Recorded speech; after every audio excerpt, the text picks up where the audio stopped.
نحمده ونستعينه ونستغفره ونؤمن به ونتوكل عليه ونعوذ بالله من شرور أنفسنا ومن سيئات أعمالنا من يهده الله فلا مضل له ومن يضلل فلا هادي له ونشهد أن لا إله إلا الله وحده لا شريك له ونشهد أن سيدنا مولانا محمدا عبده ورسوله صدق اللہ العظیم۔ اعوذ باللہ من الشیطان الرجیم۔ انا نحن نزلنا الذکر وانا له لحافظون۔ اعوذ باللہ من الشیطان الرجیم۔ بل هو قرآن مجید فی لوح محفوظ۔ رب اشرح لی صدری ویسر لی امری واحلل عقدۃ من لسانہ یفقہوا قولی۔ الحمدللہ، اللہ تعالیٰ نے ہمیں قرآن پڑھنے کی اور قرآن سمجھنے کی، ٹوٹے پھوٹے جو ہمارے پاس علم ہے اس کو آپ تک پہنچانے کی توفیق دی ہے، اور اللہ تعالیٰ ہم سب کو صحیح بیان کرنے کی توفیق نصیب فرما۔ دیکھیں، میں نے قرآن کی آیت پڑھی ہے، اِنَّا نَحْنُ نَزَّلْنَا الذِّكْرَ وَإِنَّا لَهُ لَحَافِظُونَ۔ بے شک یہ کتاب نصیحت ہم ہی نے اتاری ہے اور یقیناً ہم اس کے نگہبان ہیں۔ اس کتاب میں بے پناہ تاثیر ہے، مطلب کہ تاثیر ہے، جیسا کہ ارشاد باری تعالیٰ ہے، اگر ہم یہ قرآن کسی پہاڑ پر نازل کرتے تو اس کو دیکھتے کہ اللہ تعالیٰ کے خوف سے دبا اور پھٹا جاتا ہے، اور یہ مثالیں ہم لوگوں کے لیے بیان کرتے ہیں تاکہ وہ غور کریں۔ دیکھیں، قرآن مجید کے اندر جو ہمیں تعلیمات ملی ہیں، کیونکہ فرقان کہا گیا ہے قرآن کو، حق اور باطل کو پہچاننے والا، ہمیشہ صحیح نصیحت دیتا ہے۔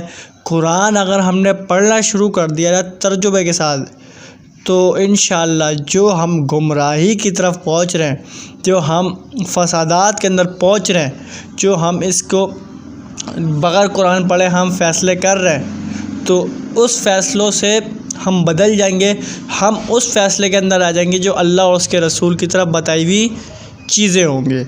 تو یہی مقصد ہے۔ پھر فرمایا قرآن نے، بل ہوا قرآن مجید فی لوح محفوظ۔ تو قرآن کیا فرما رہا ہے؟ یہ کوئی معمولی کلام نہیں، بلکہ یہ قرآن عظیم الشان کتاب ہے جو لوح محفوظ میں لکھا ہوا ہے۔ یہ لوح محفوظ ہے۔ اللہ تعالیٰ نے اس قرآن کا ذمہ لیا ہے کہ اللہ تعالیٰ ایک تو سب سے پہلے ایک ہمارا عظیم خدا جو عقیدہ توحید قرآن سے بھرا پڑا ہوا ہے۔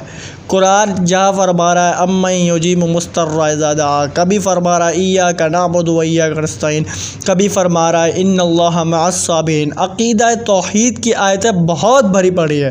جو اللہ تعالیٰ کا انکار کرے یا پھر کچھ کرے وہ ڈائریکٹ ہی دار اسلام میں نہیں ہے۔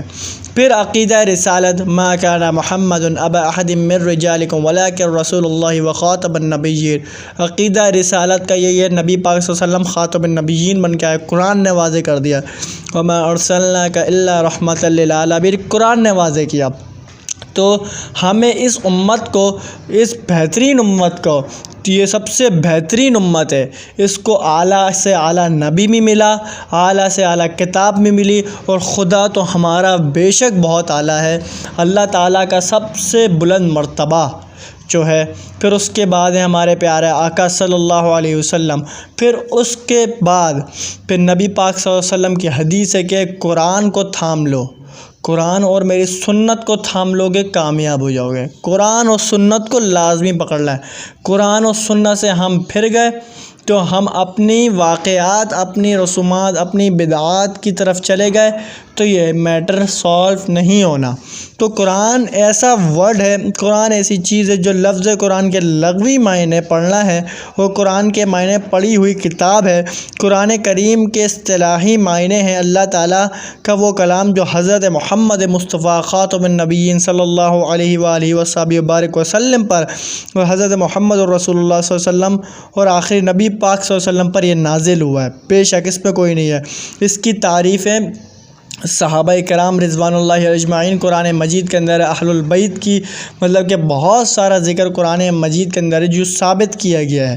تو اس کے اندر 30 پارے ہیں، 114 صورتیں ہیں، بے شک اس میں کوئی شک نہیں ہے، اور 558 آیتیں ہیں، رکوع ہیں، اور اوپر سے آیتیں جو ہیں 6236 آیتیں ہیں، بے شک اس میں کوئی شک نہیں ہے۔ اور پہلی سورت جو ہے سورۃ الفاتحہ ہے، اور آخری سورت ہے سورۃ الناس، جو قل اعوذ برب الناس، الحمدللہ رب العالمین سے شروع ہے، الحمد سے لے کے اور سورۃ الناس تک کے یہ قرآن ختم ہے 30 پاروں کا۔ اور سب سے بڑی جو صورت ہے وہ سورۃ البقرہ ہے، اور سب سے چھوٹی قرآن مجید کی جو صورت ہے وہ سورۃ الکوثر ہے، جو انا اعطیناک الکوثر۔ سب سے بڑی صورت کون سی؟ الف لام میم ذالک الکتاب لا ریب فیہ ھدی للمتقین۔ بھائی دیکھیں قرآن مجید کو شہر رمضان الذی انزل فیہ القرآن ھدی للناس وبینات من الھدی والفرقان، تو یہ کہ رمضان ہی کے دن، مبارک دن کے اندر یہ نازل ہوا، مبارک نبی پر اوپر نازل ہوا، مبارک دن کے اس پہ نازل ہوا، تو ہمیں بھی قرآن کو پڑھنا بھی چاہیے، قرآن کو سیکھنا بھی چاہیے، اور قرآن کے معنی بھی پتہ کرنا چاہیے کہ کس طرح ہے۔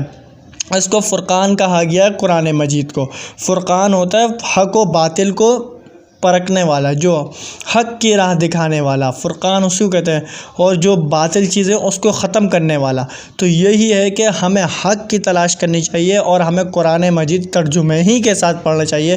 جتنا ہو سکے قرآن مجید کا علماء کرام سے بھی رائے لیں، اور خود بھی اس کی تحقیق کریں کہ کیا کیا قرآن مجید کے اندر ہے، توحید کی، رسالت کی، دیگر عقیدوں کی جو بھی ہے، نماز کی، اور دیگر جو قرآن نے فرمایا ہے، ان سب کے اوپر عمل کرنے کی توفیق دے۔ تو یہی مقصد ہے۔ اور سورۃ التوبہ کے اندر بسم اللہ الرحمن الرحیم نہیں لگایا گیا، تو یہ خوب سمجھ لیے گا۔ کاتب وحی نے جب سورۃ الانفال ختم ہوئی تو اس کے بعد جا کے ابتدا میں بسم اللہ نہیں ہے، تو یہ ہے الگ صورت، یہ بھی خوب سمجھنا۔ سورۃ التوبہ اور سورۃ جو انفال ہے یہ الگ الگ صورتیں ہیں، مگر سورۃ التوبہ میں بسم اللہ نہیں ہے۔ تو یہی مقصد ہے کہ قرآن ایک حکمت بتاتا ہے، قرآن ایک نجات کا ذریعہ بنتا ہے، قرآن ایک پوری مطلب کہ جتنے بھی چیزیں ہیں ان سب چیزوں کو لے کے چلتا ہے۔ تو بے شک ہمیں قرآن و سنت پہ عمل کرنے کی توفیق نصیب فرما اللہ تعالی، ہمیں حق پہ چلنے کی اور حق کے اوپر رہنے کی توفیق نصیب فرما۔ وما علینا الا البلاغ المبین۔